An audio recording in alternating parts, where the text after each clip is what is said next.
This show is not suitable for all audiences. Listener discretion is advised. About my nation, MTV crib. Now I'm living in the crib, but next to the that's come through. Take the headphones off. No. You have to. No. Yeah. Why? Because you're gonna be busy listening to what's in your ear. I could hear it. I paused it. So, Liar. So then why have the ear in your ear? Because it's comfortable. It gives it's you a part brain of my cancer. it's part of my tism. I need to have headphones on. Yes. I am Nina the Diva. And you? And she is dramatic as well. But who are you? Who am I? Oh, God. And what show is this? Testicles 1, 2. Testicles 1, 2. Me. You. I don't know what I'm gonna do.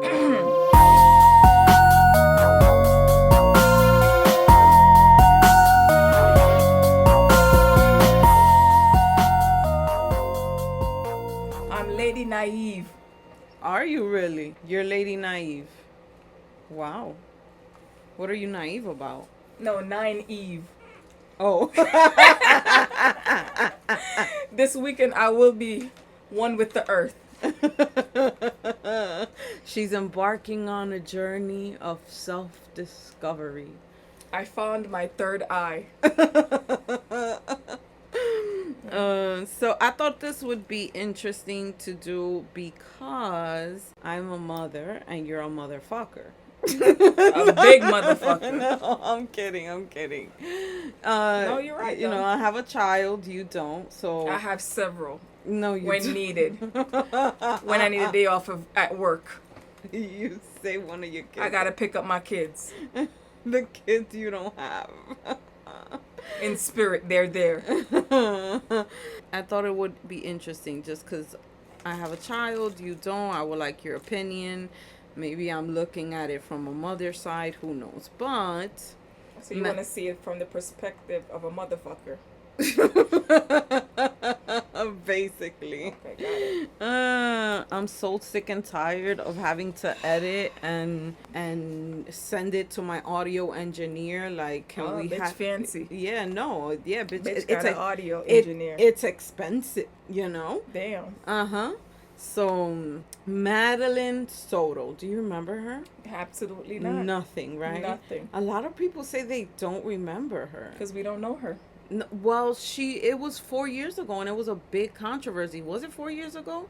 Was it on the news? Yeah, it was on the news everywhere. Well, that's why I didn't watch it, because I don't watch the news. It was on TikTok, too. Why you assuming I'll be on TikTok? Lady P, JD. So she was born February 22nd. Add me. February 22nd, 2011. That makes her a Capricorn. No, it does not.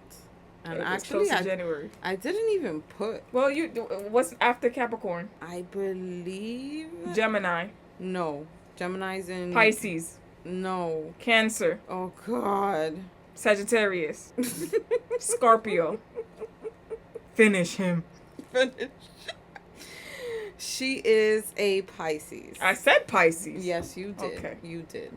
So she was born to Jennifer Soto and Tyler Wallace.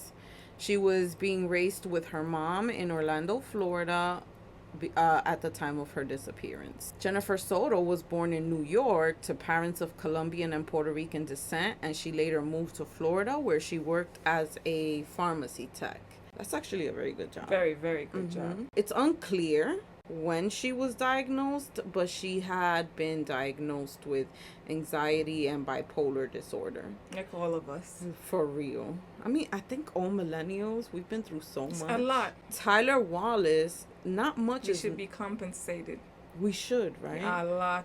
Tyler Wallace, not much is known about him. He used to live in Florida for a small amount of time because he was born and raised in Texas and later stationed in Georgia with the U.S. Marines. He must have passed by through Florida or whatever.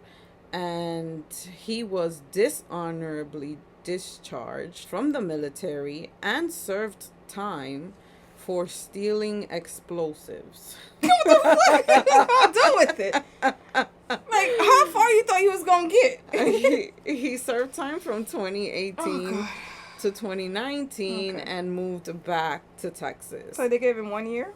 Yeah, they barely get any time for anything.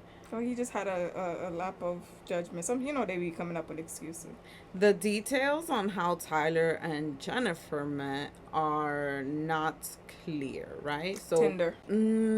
Well, look, Maddie was born February 2011, right? Which means she was conceived in 2010. And in 2010, he was actually involved with another woman named Tatiana, which he married in April of 2011, which is 2 months after Madeline was born. So it's speculated that Jennifer might have been just like a one-night stand or an affair, right? Definitely.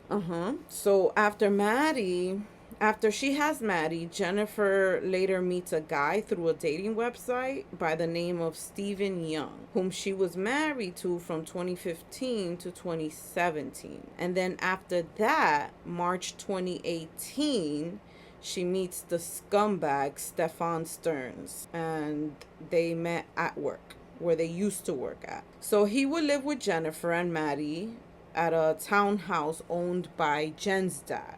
And she had 2 roommates who rented each a room. So I'll give you the layout of the house later. So Madeline was an 8th grade student at Hunter Creek Middle School. She was described by those who knew her as girly, intelligent, curious, and full of life. She was a creative child who loved music, dancing, art, drawing, and journaling. She was diagnosed with ADHD, which is attention deficit hyperactivity disorder. And in the months leading to February 2024, so this happened in 2024, teachers and friends noted several red flags. And like, aren't you supposed, as a teacher, aren't you supposed to report that? Like, red flags? Depends. What's the red flag? Well, maybe she was acting strange. That doesn't necessarily mean you have to write that. You can say, you can follow up by watching her, and then if you see something like physically, this happened, then write that down. Okay. Friends say she would come to school crying and then told them that she'd rather live in the woods than at home, right? And then teachers said that she was frequently tired, anxious, listless, and struggled to focus on her schoolwork. But she does have ADHD. Right? So there was even sexually explicit images in her school notebooks alongside her algebra equations, which are signs of long-term abuse, and it wasn't reported. Yeah, that should have been reported. Right? On Sunday, February 25th, 2024, Maddie's maternal grandmother, so Jennifer's mother, Yolanda, throws Maddie a birthday party. The scumbag attended the party, but you know who didn't? Her dad. Nope. Maddie? It was Maddie's party. Her mom. I'm sorry. Her mom, yes. Jennifer. Her mom didn't attend because she had started working at a new job and she was training for it. You can't miss it. Right. And even though the douchebag showed up, he wasn't inside. He wasn't allowed inside because grandma didn't like him. That party was the last time she was seen by everyone other than her mother and Stephan. So the townhouse had a 2-story layout. The living room was downstairs directly to the right of the front door, and it was sectioned off by white room dividers, and it was Maddie's makeshift room, right? And then the master bedroom was also downstairs close to Maddie, and it was Jen's room. The guest bedroom upstairs, which was where Stephan often stayed, there were multiple locks on it, including a chain lock on the inside of the door. The other 2 bedrooms were being rented. Why is it that your boyfriend is staying upstairs in the guest room and your daughter has to sleep in a makeshift room downstairs? Is he paying for that bedroom?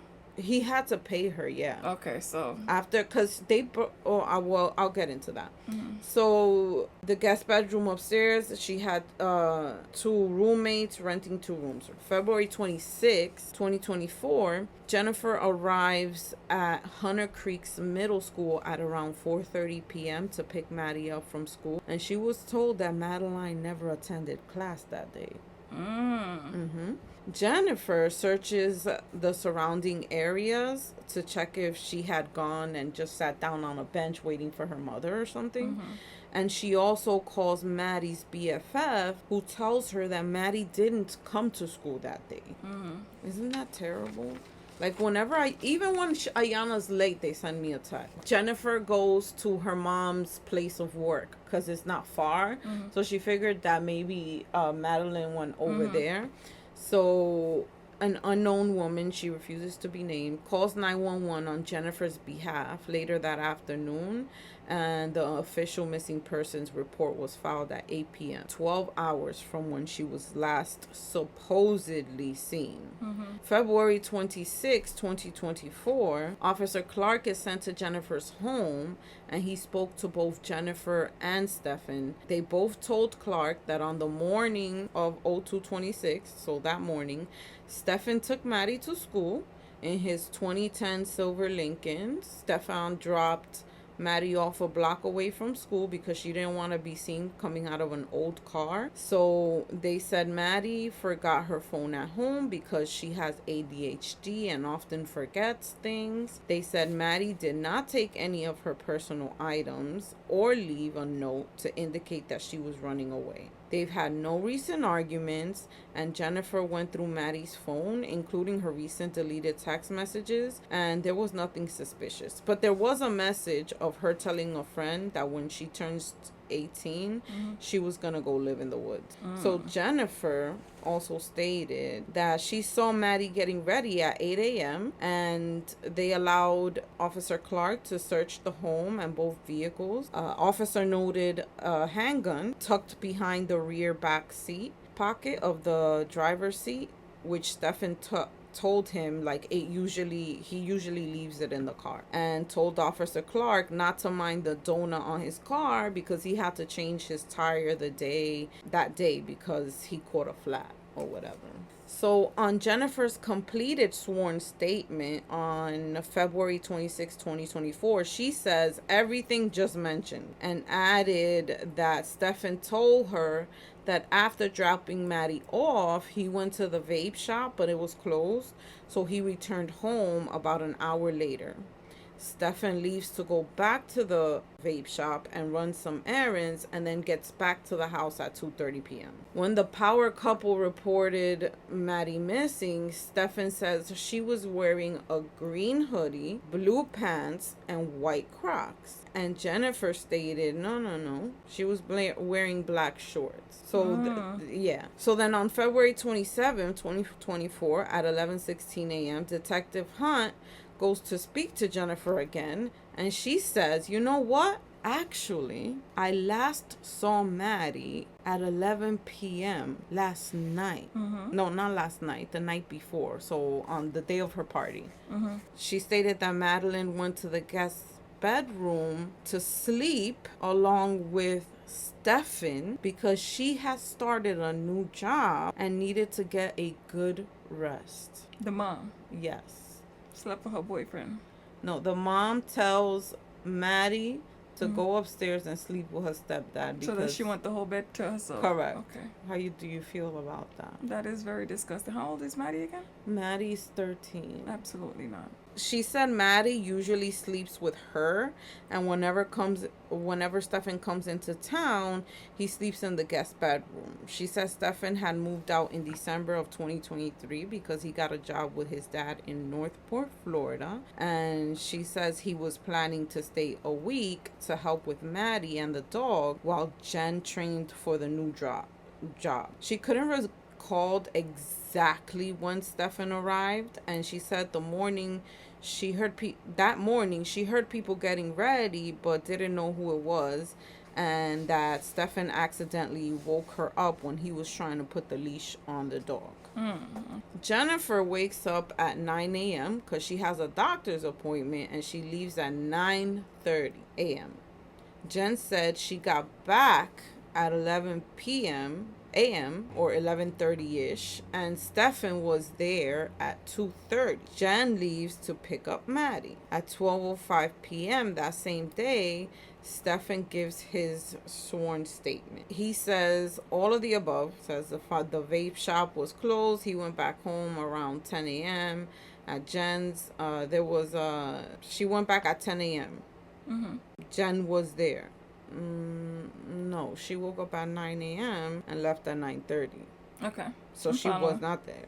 He said Jen wanted to take a nap, so he left and went to some card game shop, and that's when he catches the flat tire. He was supposed to go pick up Maddie with Jen, but the flat happened between noon and 2 p.m., so he wasn't going to make it. Yolanda is Jennifer's mom, so she would be Maddie's grandma.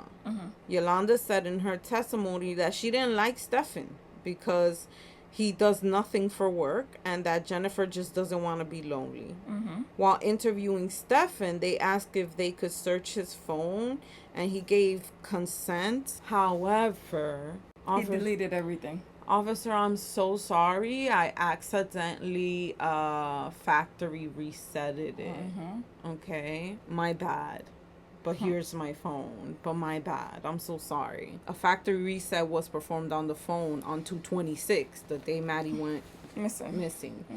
He was asked one more time, do you consent to searching the phone? And he did give up the phone, and he gave them the password. So detectives then get review footage from the Venetian Bay, that's the complex where Jen and Maddie live, and they see Stephan's vehicle exiting the complex with a female wearing a green sweater in the front passenger seat. He said she was wearing a green sweater. The problem here is that the female is slumped over in an unnatural position. Side note, not literally a side note. Side note, yeah, literally. Side note. So, on how people mobilized and helped Maddie. On March 1st, they go collect video from the complex. But there was an error downloading the video, and Carlos, the manager from the complex, says, take the whole thing with you and return it when you finish. And I think that's fucking dope. 100%. Because usually you they didn't on give them some flack or anything. Just go ahead, take everything. Yeah, usually they have to you got to get a court order. No, this was done in a timely fashion. It gave them an error while they was. First of all, he gave them access. Yeah, he gave them access to download everything they had onto the police laptop or whatever they use. And since it wasn't working, you know what, dude? Just bring it to me when you're finished. Take it. That makes sense. I right? respect him. Isn't that great? Yes, I wish I knew his name so I could shout him out. So at this point, they're waiting to secure a search warrant, right? And they're waiting for the forensics on the contents of Stephan's phone. And when they come back, they start being reviewed. And it was discovered that there are several messages and images in his Google Drive. There was several images of a child's breast, vagina, and anal opening, okay? There were also pictures and videos of a child's vajayjay and mouth being penetrated by a penis. Oh my god! I know. In a some, child or it was Maddie. It was her. Okay. In some pictures, Maddie was as young as 8 years old. Isn't that incredible? So he's been doing it for years. So at this 5 time, years at least. At this time, it was also discovered that he did not drop Maddie off in school. He drove past it. So on February 28th, 2024, deputies had already arranged to drive Jen and Satan to a press conference while detectives begin to draw up an arrest warrant for Stephan, charging him with sexual battery and possession of child pornography. This night, Jen tries to go in the house to get her meds, but the officer had to he had to stop her and Like, give me the names of the medication. I have to go. You cannot go in here. Information is being gathered from all cameras while Stephan and Jen are in the car. And he's anxious to get his phone back. On February 26th at 7:30, Stephan is seen driving to the dumpster of the complex. He gets out of the vehicle, throws away 2 large trash bags, and Madeline is still in the seat but doesn't move at all while Stephan goes in and out the car. At 8:19 a.m., Stephan enters the complex and exits the rear complex at 8:31. Maddie is still seen slumped over. So if she's taking a nap, she hasn't fixed herself. Her neck is she just... hasn't repositioned herself or anything. Okay, so. At 9:01, cameras catch Stephan driving, and Maddie is still slumped over in the car, which confirms he never dropped her off.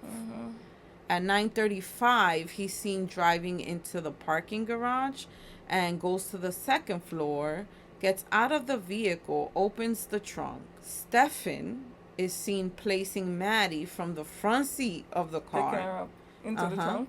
And putting her in the trunk and exits the parking garage. Why do people think that there aren't cameras everywhere? Everywhere. There's cameras in the light post. There's cameras. I just don't understand. Fucking ring cam on everybody's door. And the cars now. Remember when we were talking about the Tesla? Yeah. At 10:14 a.m., he enters the complex with no Maddie. At 10:54 p.m., a.m., he drives to the dumpster to dump more stuff. At 11:22 a.m., he's at the vape shop. At 1:16 p.m., he's seen passing the elementary school. At 2:11 p.m., his vehicle now he's got the spare tire. At 3:20 p.m., he's again seen throwing stuff away at the complex dumpster. Why would you throw everything at the place where you live? This fucking dumbass. Maybe this is his first time killing. February 27, 2024 at 3:18 a.m., Jennifer's vehicle is seen taking the same path that Stephan had taken earlier with that vehicle, but returns to the complex at 4:30 a.m. Where were you, sir? Well, and you have a car. Why you took my car? Did you put gas in it? They don't even do that. Detective Moore contacts Jennifer and about Maddie being missing and the dynamics of the household. Like, he wants to know what is Maddie's day-to-day life per se, right?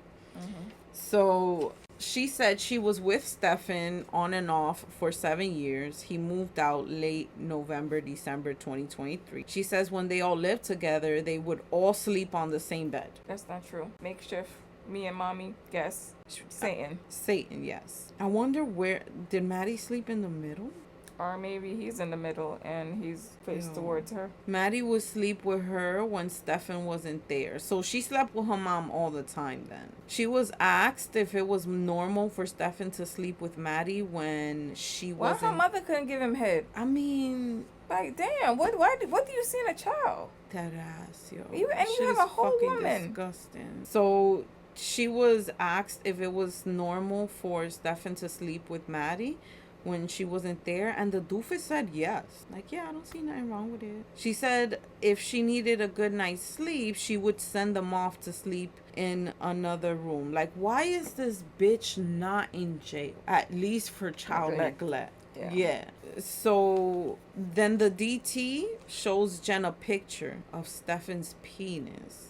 And then a picture of Stephan and her daughter. And she said she didn't recognize anything in the picture, as if she was in major denial. And you know damn well what your man penis looked like. And you know what your daughter looks like. But so now they enter the room he's being kept in, and your man's was sleeping Good. He was sleeping in the interview room. Okay, he was sleeping when the DTs went in, and because being a pedophile is exhausting. So they read him his Miranda rights, which he waived and agreed to speak with DT. So now, besides repeating the same of the stupidity he told Jen and told the detectives, he added that Madeline always needed human contact when going to sleep. He referred to it as snuggling. Do you want to? I mean, there's some. It's not her dad. No. It's everything was wrong. Everything. Snuggles, So nah. he referred to it as snuggling, and once they brought up the topic of the Google Drive, Stephan requested an attorney. Okay, there you go. So he was then placed and under arrest for several battery of minor and 12 and under 12 and for possession of child pornography. The DTs claim that they have 1,700 images of this baby doing very adult things. Can you imagine? So while conducting the interview with the parents of the year, Detective Bellardis from OC's Sheriff's Office learned the garbage dumpster at Venetian Bay had not been collected since Stephan took various trips. Okay. It hasn't been collected. So they found and collected and submitted everything that they found. So on February 29th, 2024 at 5 p.m., Detective contacted Jennifer to inform her that the crime scene tech would be over to collect items that were seen on photos in Stern's phone. Detectives asked her to explain her sex life with Stern, and she said it was very vanilla. Plain. He wanted anal sex, and she refused. So you let your daughter do it? The DT asked about Maddie's meds. Maddie was taking 20 milligrams of Adderall, 25 milligrams of hydroxyzine for sleep and anxiety, and Miralax for constipation. So as the interview continues, Jennifer said she didn't feel comfortable with Sterns and Maddie sleeping in a room together. They asked, okay, when did you start feeling uncomfortable with it? She says she was never comfortable with it. So why allow it? Exactly. Why let it happen, you dumb fucking broad? Why? Because she know what was going on.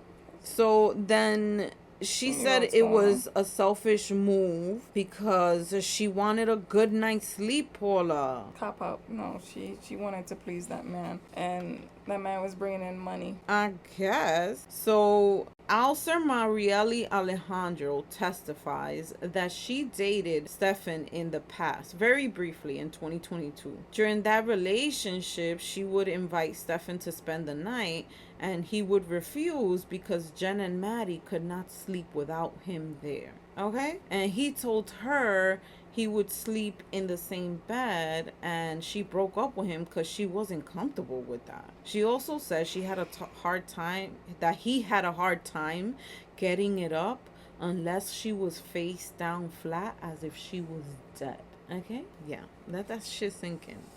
No, I don't want to let it sink in.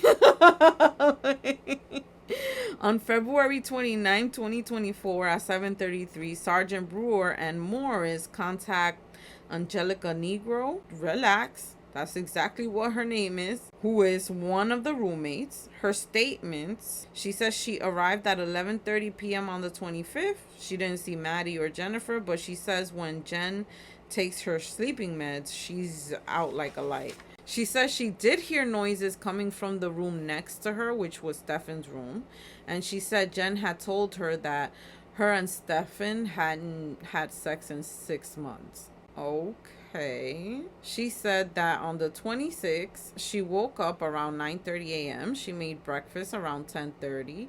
She says she saw Stephan in the house, but that his behavior was odd. He kept going up and down the stairs and in and out of the apartment. She also says that he was doing laundry, which she's never seen him do. And she said when she left for work at 3:30 p.m., Stephan was in the house. She got home at 11 p.m. and Jennifer was a mess because Maddie's missing, but Stephan was very calm. And then the DTs show her a picture of herself naked in the bathroom, and she clarified that she did not consent to being photographed. So he had a camera in the bathroom taking pictures of the roommates taking a shower. He's such a fucking creep. And then at the same time, DT's cook and Fernandez, they're canvassing the complex and going door to door asking people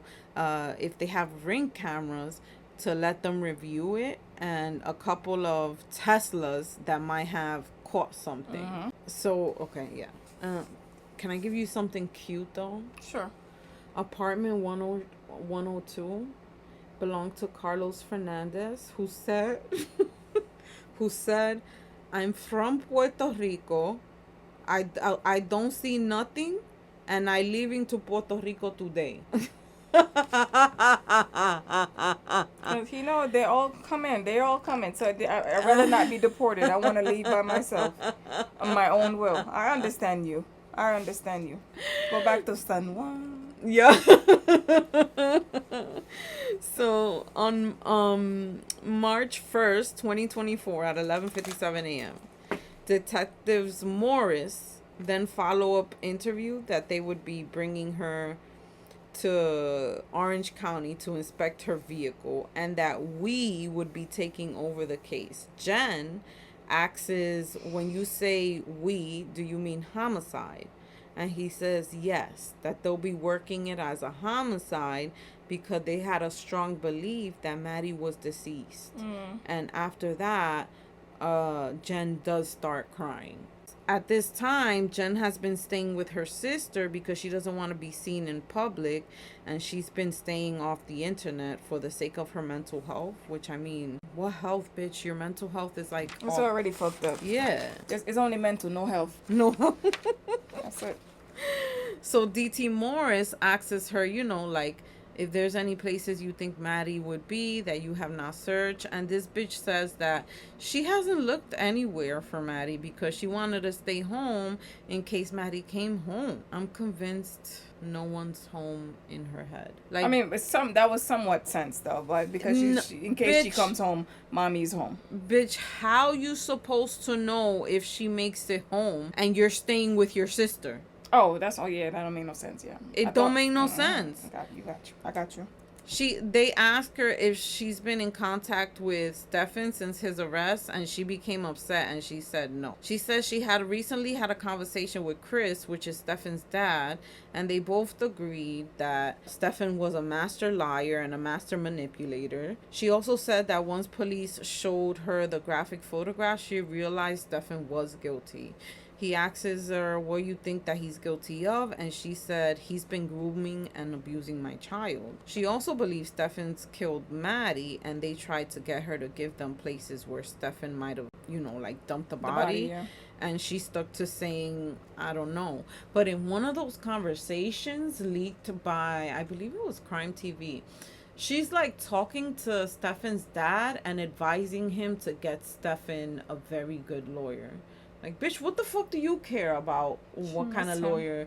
Like, what the fuck? She's still in love with him. She him. Absolutely. So that same day, March 1st, the search teams from Orange County Sheriff's Office and the Kissimmee PD hold a news conference asking for the public's help.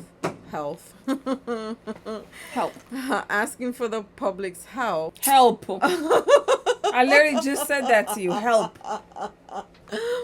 Asking for the public's help if they may have witnessed Stephan's vehicle in the area, or if someone saw him changing his tire at the side of the road, to please come forward. And don't you know, a Tesla came forward that at 4 p.m. he was in a drop top cruising the street. No. Okay. Thomas Karras reports to the police that he saw a person. It's like I borrowed someone else's mouth today. It's okay. A person matching Sterns' description with a tire iron in his hand, standing next to a silver Lincoln. Yeah, on Hickory Tree Road on the 26th at around 1:20 p.m., he says. Thomas points out on the map where exactly he saw the person, And the crime scene analyst tells the deputy, and they go search the area, right? So one of the sergeants knew the property owner. And the property owner grants them access. And then to the left of the open gate, towards a bunch of bamboo trees, Captain Mangione located a small body wearing blue jeans and a green sweater. The body had dried grass and hay on top of the body, and forensics units started processing the scene. And based on the surveillance footage and the clothing description, the body did appear to be Maddie. The lock to the gate of the property had not been tampered with, so this fucking pedophile basically had thrown Maddie over the barbed wire and then entered through the fence and moved the body to where it was located. Once the Emmy investigator got there, the dry grass and hay was removed, and they were able to immediately identify her because she has a very specific mole on her cheek. I know. Decomp has started on one side of her face, and her hands and her socks were clean. So that means she did not walk to where she was found. She was placed there. So she was transported to the Emmy's office for an autopsy, and then Detective Morris had to place the phone call every parent had, dreads to receive. He informs Jen that Maddie was found deceased, and she hands the phone to her dad because she's crying, and Detective Morris said he would be in touch with them for the next 2 days. So she couldn't even talk. Dr. Stephan Giles was the one who performed the autopsy on Maddie, and he noted that the hyoid bone in Maddie's neck was not intact, which could possibly be related to her being strangled. On March 4th, 2024 at 3:09, detectives contact Thomas Karras, the witness who provided the location, and he gave his sworn statement. He saw the press release in regards to Stephan's vehicle. He said he was driving down Hickory Road towards a client's house when he saw the Lincoln on the west side of the road and a male standing next to the vehicle. Karras was shown a photo lineup in which he identified positively Stephan and the person he saw that day. He said Stephan had a scared look to him, but Thomas thought that he was just upset due to the vehicle being broken down on the side of the road. On March 5th, Detective Morris contacts Stephen Young, which is the one Jen was married to first. He was married to her in 2015, and he divorced her sometime between late 2016, early 2017. And they met online. They lived in Venetian Bay in the same apartment that Jen lives now. He said when they were living together, Jen's dad had the master bedroom downstairs. Him and Jen had one of the rooms upstairs. Maddie had her own room, and so did Stephen's daughter, because he brought in a child from another marriage. Okay. So they all lived together. They each had their own room, though. And so there was no reason for her to be sleeping in his bed. No. So Ashley Lynn, that's his daughter.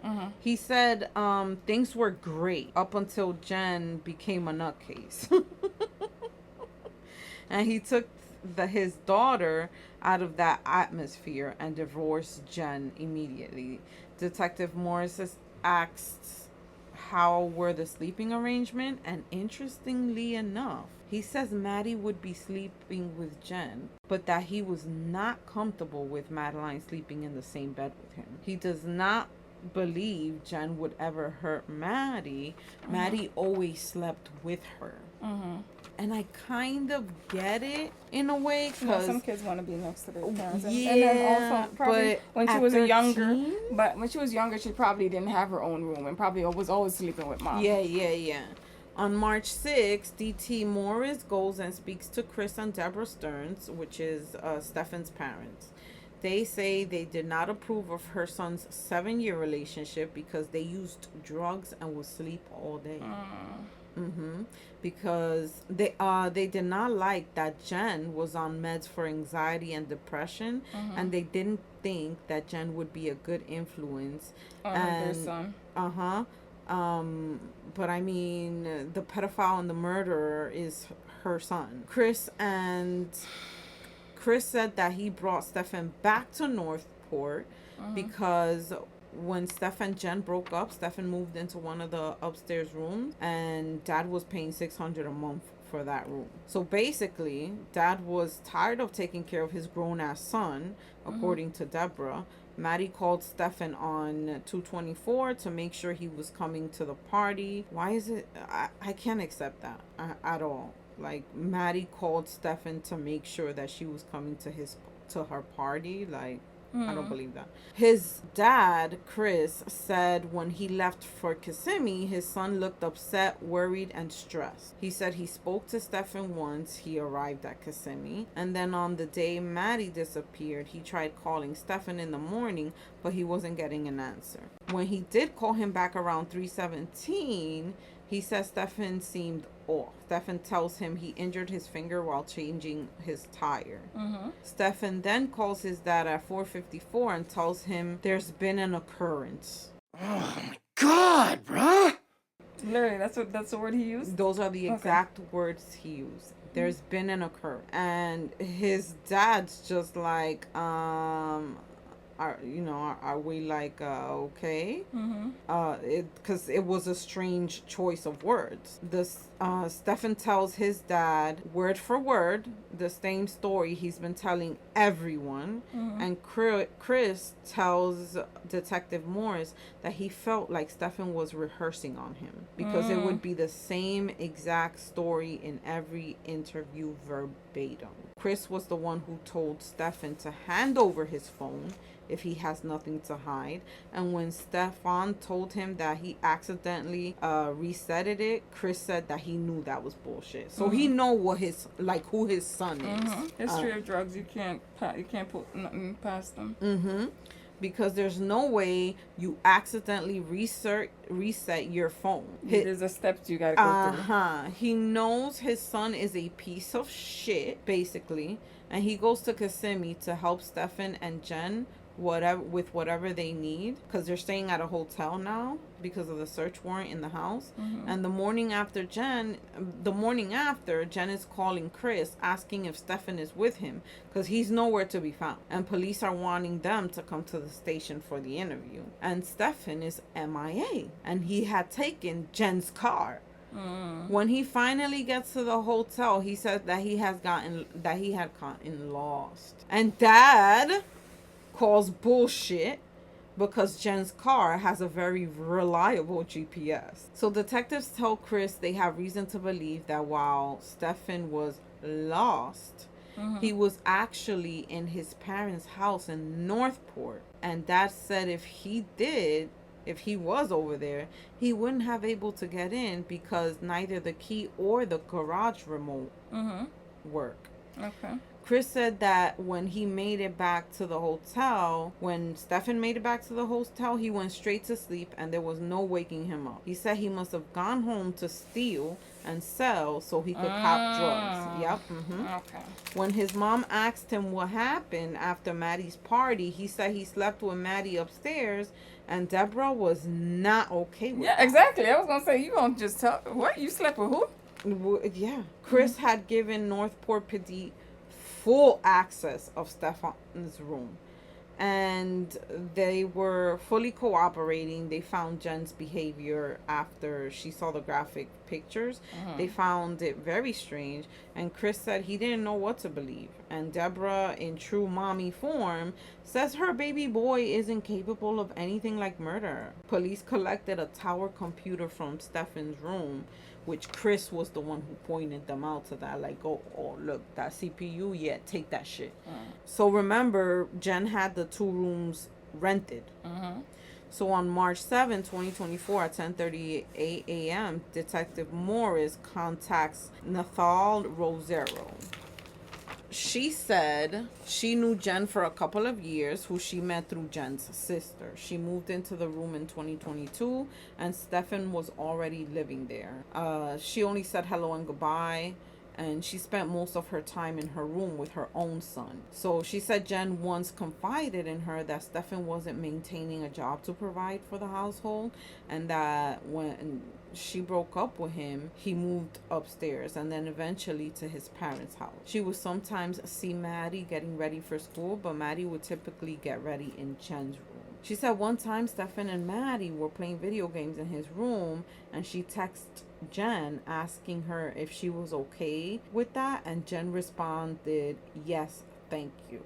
She also stated that while she wasn't sure if Jen was on sleeping meds, she tried waking her up in the middle of the night because someone was trying to break into Jen's car, and it was close to impossible to wake her up. She stated she did not think Jen had anything to do with Maddie's death, though. On the same day, they do a follow-up interview with the other roommate, Angelica, which is moving out of the apartment. Besides everything she's initially told them, this time she added that Steph and Jen and Maddie would all sleep on the same bed. She also said plenty of times Stephan and Maddie would be in the room alone while Jen is in the house.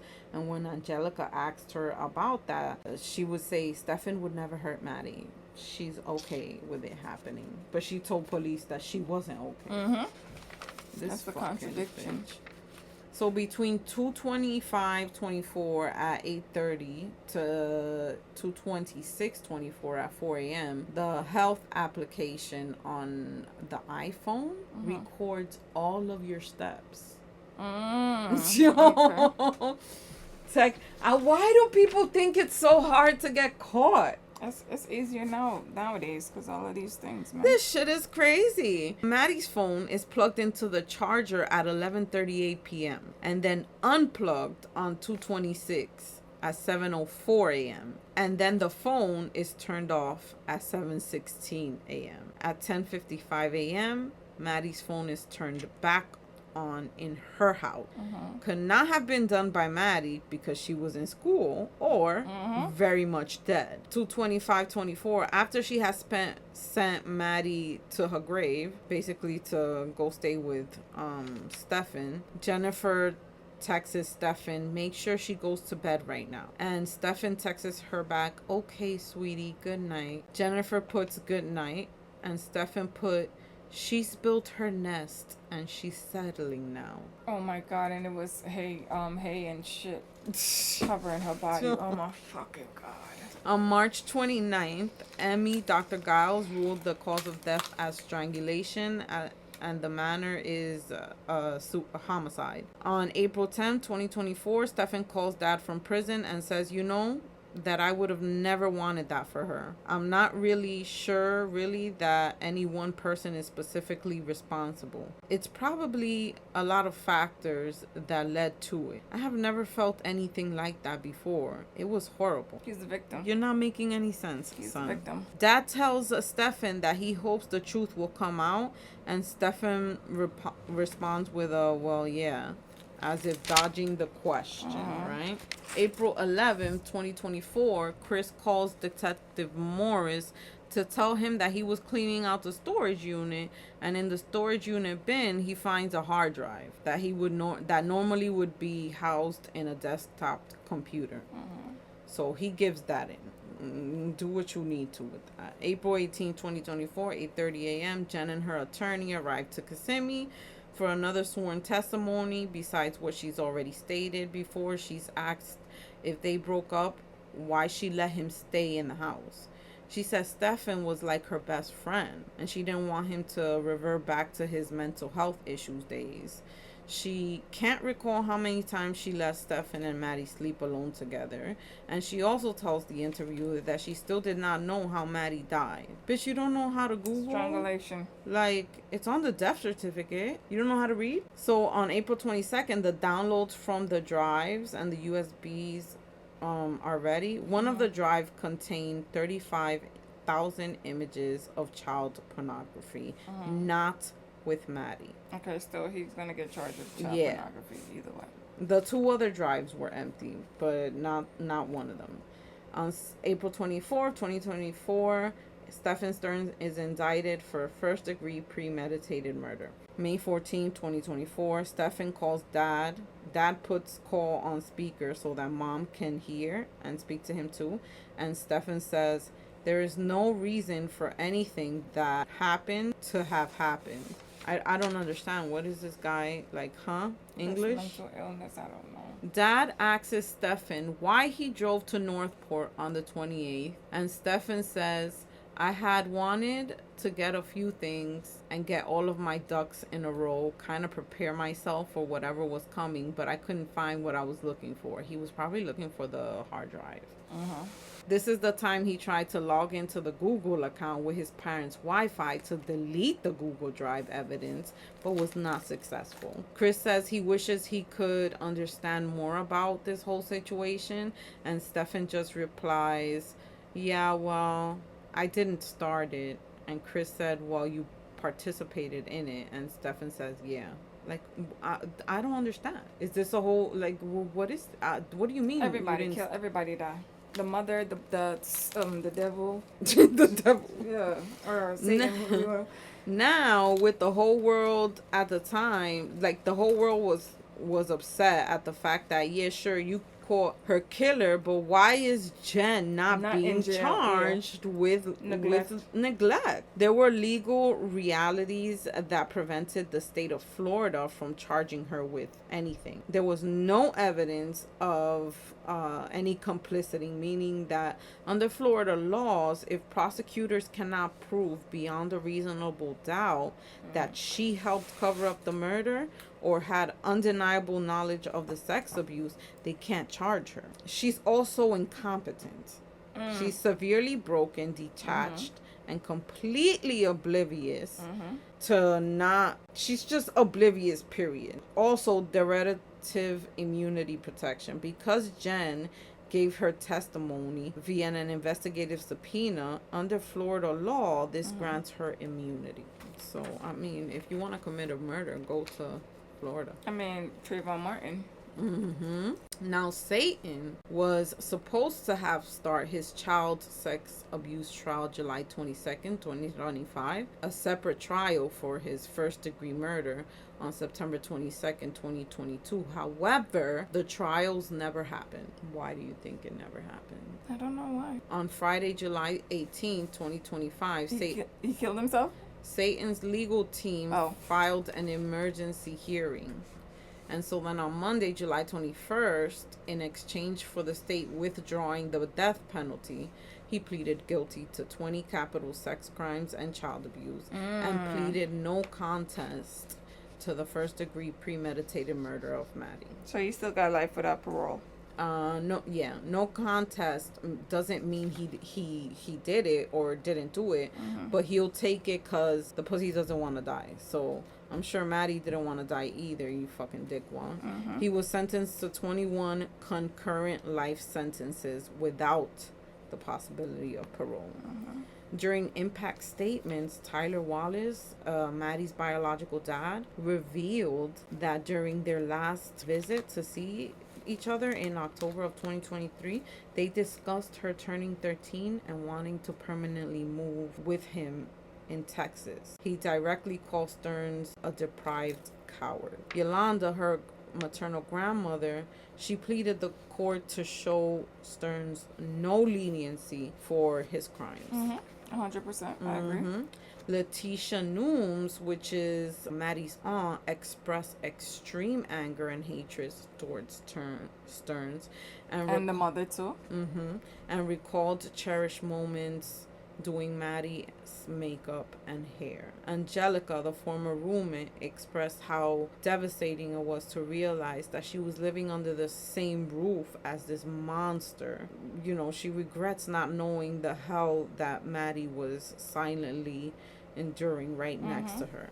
Natalie, the other former roommate, recalled Everybody failed her. Even the school failed her. the 3 agonizing days of searching for Maddie in all the wrong location because Sterns deliberately lied to everyone about where he had last dropped her off. Sterns responds verbatim, "I agree that it is no fair that Madeline is not here with us anymore. It's been a hard time contemplating a world where she's not around. I've prayed to God countless times to trade places with her, and unfortunately that's just not how it works. I have nothing but sorrow for her loss, and I miss her all the time. Her passing has torn me and my family apart as well.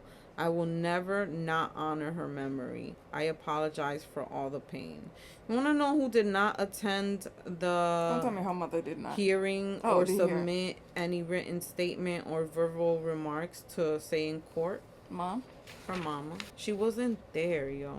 She wasn't. But all right, so she's deemed incompetent.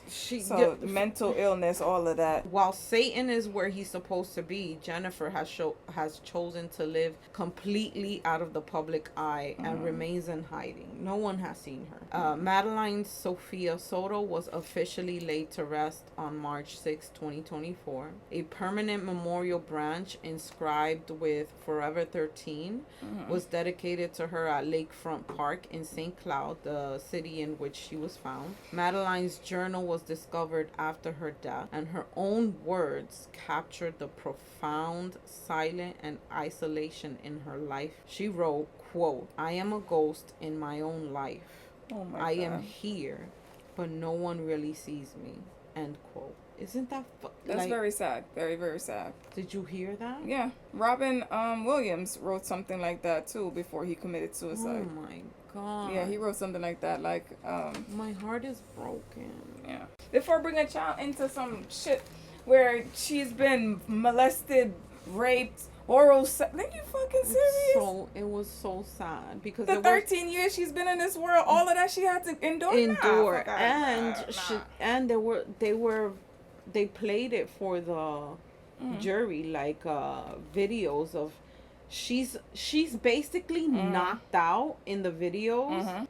So he would drug her. So he would give her extra doses of her anxiety medication. She would be drowsy, and he would be like putting his penis in her mouth, putting it in her anus. Like, this man should have not been given a deal.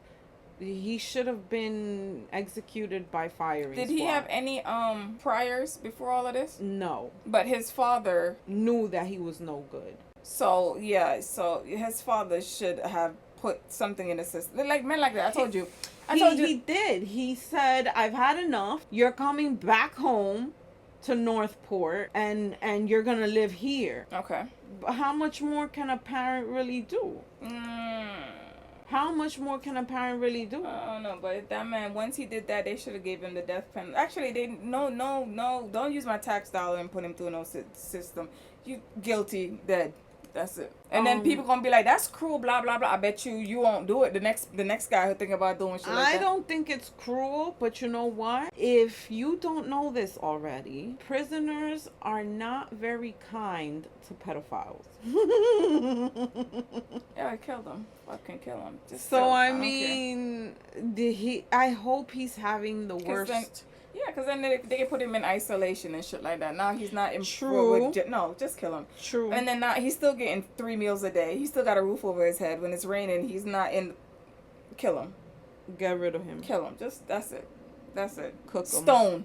Stone him to death. Oh, I like that one. Stone to death. So any man or any woman that's been wrapped up in some kind of child abuse, that's the no more punishment. No more going through no court, no this and that. No, you're getting stoned to death. Oh my goodness. You're getting stoned to death. So I'm going to by the community. Yeah, I like that one. I'm going to start. Actually, did you know that the Night Stalker, Richard Ramirez, he was actually caught by the neighborhood and they were beating his ass up before the cops came? Yeah, man. And then, I am going to work on the Instagram page. I have already made it so that I could attach pictures and crime scene photos to each episode, give me some grace, give me some time. I'm one person. Unfortunately, there's only 24 hours in the day, and I need at least 6 of those to sleep, and the others are fully booked. So if you need to suggest a case, you have an opinion, you want to say something nasty to Paula, you could hit us up. Use my real name. At Nina the Diva podcast at gmail.com. You can visit the Instagram page, Face Not Found podcast. You can go to TikTok and look me up under Nina the Diva RT. Hit the link tree, join the Patreon, join the Spotify, submit an anonymous confession, and we will be back next week. Follow me, Lady P. JD. Are we hungry yet? I'm not hungry, but I am tired for some reason. I want to take a nap. Oh, wow. All right. We are hungry, but I kind of, not we, you are hungry. You know my situation. Okay, yeah. Love you. Thank you. Bye.